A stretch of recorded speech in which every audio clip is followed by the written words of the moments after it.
नमस्कार, आदाब, सत श्री अकाल और मैं हूं मनोज नारायण सिंह। बिहार विधानसभा चुनाव का काउंटडाउन शुरू है।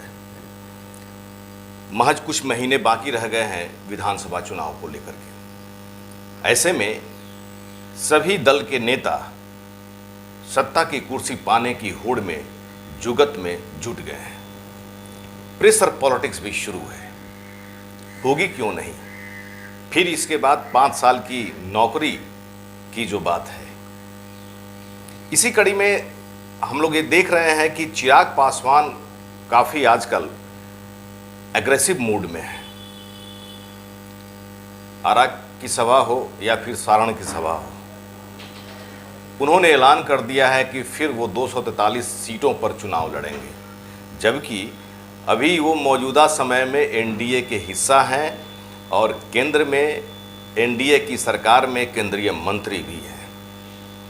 लेकिन फिर भी बिहार में 243 सीट पर चुनाव लड़ने की बात कर रहे हैं। ऐसा क्यों? सभी एनडीए के जो घटक दल हैं वो भौचक हैं कि चिराग पासवान फिर कौन सा खेला खेलने की जुगाड़ में है। 2020 की पुनरावृत्ति तो नहीं होगी। अगर 2020 की पुनरावृत्ति होती है तो वैसी स्थिति में जेडीयू को लॉस होगा, आरजेडी को भी लॉस होगा, बीजेपी को बढ़त मिलेगी। अगर 2015 के बनिस्पत 2020 का चुनाव देखा जाए, बिहार विधानसभा चुनाव का परिणाम देखा जाए, तो यही समझ में आ रहा है। 2015 के बनिस्पत 2020 में जब चिराग पासवान ने इंडिपेंडेंट अपना चुनाव लड़ा था, वैसी स्थिति में आरजेडी 5 सीट पर लॉस की थी, बीजेपी में 21 सीट की बढ़ोतरी हो गई थी और जेडीयू 28 सीट लूज कर गई थी। 137 विधानसभा सीटों पर एलजेपी ने, चिराग पासवान ने अपना कैंडिडेट उतारा था। उसमें 4 बीजेपी के भी कैंडिडेट थे जो बीजेपी से बगावत करके आए थे और 2 जेडीयू के कैंडिडेट थे जो जेडीयू से बगावत करके आए थे।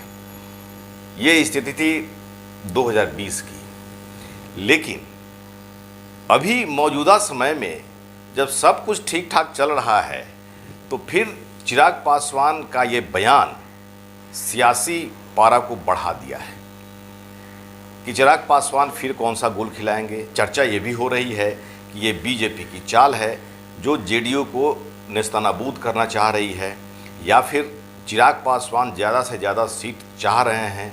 अगर 2020 का अगर देखा जाए विधानसभा चुनाव, तो उसमें चिराग पासवान ने मात्र 1 ही सीट जीता था और 9 सीट पर उनकी सेकेंड उनका पोजीशन था।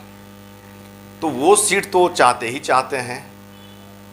तो ये अगर सीट अगर चिराग पासवान चाह रहे हैं तो जेडीयू को लॉस है इसमें, तो जेडीयू छोड़ना नहीं चाह रही है। मतलब कि ये प्रेशर पॉलिटिक्स की तरफ ये इंगित कर रहा है।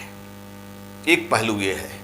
दूसरा पहलू ये है कि पिछले विधानसभा चुनाव के पहले ही चिराग पासवान को ये फीडबैक मिला था, उनको अपने कार्यकर्ताओं से फीडबैक मिला था कि बिहार की जनता यहाँ पर कोई नए चेहरे की तलाश कर रही है। कोई वैसा दमदार कोई कैंडिडेट हो जो बिहार की गद्दी को संभाल सके। लालू यादव को या फिर नीतीश कुमार को ये बिहार की जनता लाइक नहीं कर रही है, ऐसा चिराग पासवान को फीडबैक मिला था और इसी के लिए वो अकेला चल पड़े थे। अगर देखा जाए तो 2005 के फरवरी में जो चुनाव हुआ था, उस समय बिहार विधानसभा चुनाव 2000 की ये पार्टी है, सन 2000 में इसकी स्थापना हुई थी। 2004 में पहली बार पार्लियामेंट्री चुनाव ये पार्टी लड़ी थी रामविलास पासवान के नेतृत्व में, जिसमें कुछ अच्छा स्थिति नहीं ही कहा जा सकता है। लेकिन 2005 में रामविलास पासवान ने एक एक्सपेरिमेंट किया फरवरी महीने में। वो उनका एक्सपेरिमेंट ये था कि जो बाहुबली लोग थे उनको अपने कुनबा में शामिल किया और उन लोगों को टिकट दिया। परिणाम ये निकला कि 29 सीट बिहार विधानसभा के फरवरी 2000 के इलेक्शन में रामविलास पासवान को एलजेपी को 29 सीट मिला था और वो सत्ता की चाबी लेकर के घूम रहे थे, सरकार नहीं बनी किसी की। लेकिन अभी जो 2020 में जो चुनाव हुए, जो चुनाव परिणाम सामने आया, इसमें एलजेपी को 5.6% वोट मिला। चिराग पासवान हालांकि गदगद रहे। उन्होंने कहा कि पिछले चुनाव के बनिस्पत जो है उनके वोट बैंक में बढ़ोतरी हुई है, लेकिन वो हमेशा नरेंद्र मोदी की तारीफ करते रहे। भले ही जो है उनके चाचा को केंद्र में सहभागिता मिली, इनको छोड़ दिया गया, लेकिन कालांतर में बाद के समय में उनको अच्छी खासी जो है जगह मिली। मौजूदा समय में वो केंद्रीय मंत्री हैं। लेकिन फिर यहाँ बिहार में बगावत क्यों? दो एंगल पर बिहार में चर्चा हो रही है। बिहार के जो भी पॉलिटिकल विश्लेषक हैं चर्चा कर रहे हैं, दो इसका एंगल होगा। चिराग पासवान के फिर से अनाउंस कर देने का जो मतलब है, उस पर दो चर्चाएं हो रही है। एक कि वो प्रेशर पॉलिटिक्स कर रहे हैं, वो मनमाना सीट चाह रहे हैं।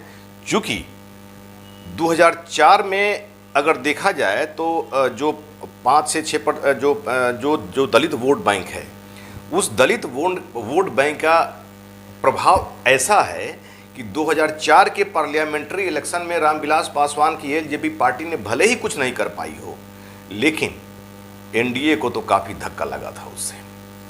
इसमें भी बीजेपी इनकार नहीं कर सकती है कि चिराग पासवान का जो खेमा है, चिराग पासवान का जो वोट बैंक है, वो किसी भी दल को हराने जिताने में दही का काम कर सकता है।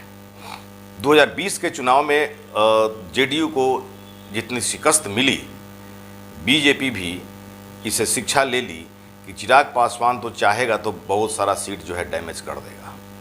तो ऐसी स्थिति में चिराग पासवान अभी मौजूदा समय में प्रेशर पॉलिटिक्स, एक एंगल है प्रेशर पॉलिटिक्स कि उनको मनमाना सीट मिले।